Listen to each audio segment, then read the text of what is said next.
Dans le tas, quand il y a vos pôles à télé, les ordinateurs à Internet, nous les jeunes, on s'amuse au bain quand même, avec des pestas tout simples. Puis ça, on les fait nous-mêmes. Je me souviens qu'à l'âge de 8 ans, à peu près, j'avais demandé à mes pères de m'acheter un cul de chaud. Mais pas un bout de denrée avec on mange tout brillant, à pénimage dessus. Qu'un homme en Fabian ne coupera, qui est bon qu'à se couper les dents, quoi que Majol Marcel du Chalet, il est bon pour chêtrer en beau jour. Non, on voulait un vrai cul de chaud, que coupe un cul de chaud d'homme, quoi. Je l'ai tellement demandé que j'ai pas fini pour le voir.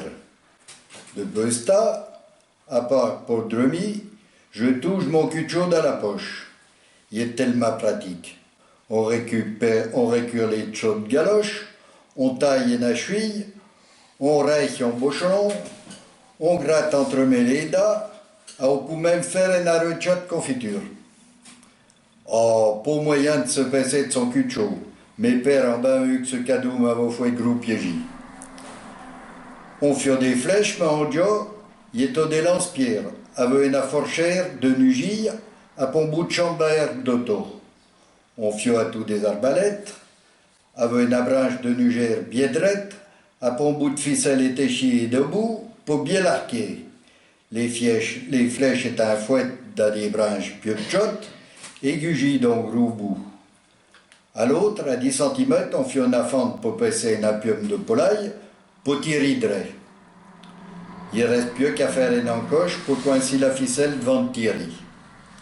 On fait à tout des potralous, avec de la trappe sur au noir. On prend un morceau bien droit, 20 cm à peu près, entre mes deux nious.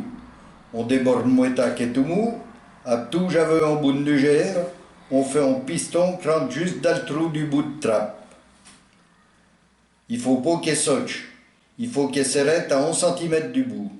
Il ne reste plus qu'à chanfreiner l'engin pour faire une emporte-pièce qu'on va pianter dans des rondelles de pommes de terre.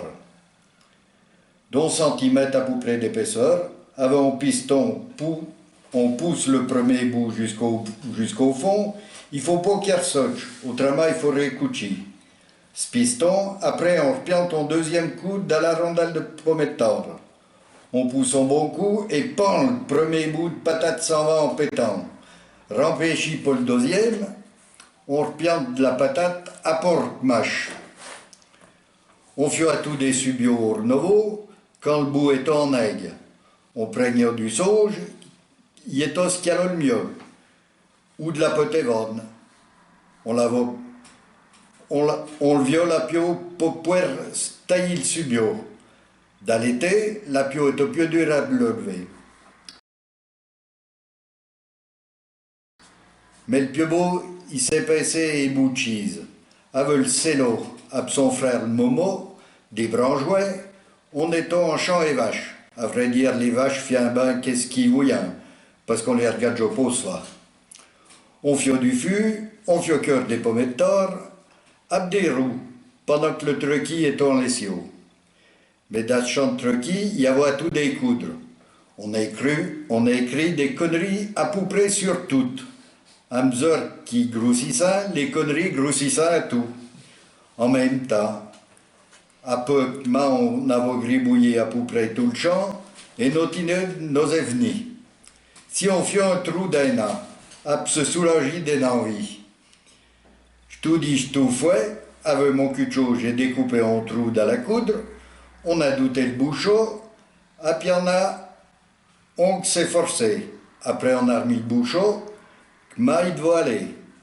Après on a surveillé, oh la coudre era bien plus peurie, mais non, il y avait tenu jusqu'à la récolte, devant d'être viré en grattant.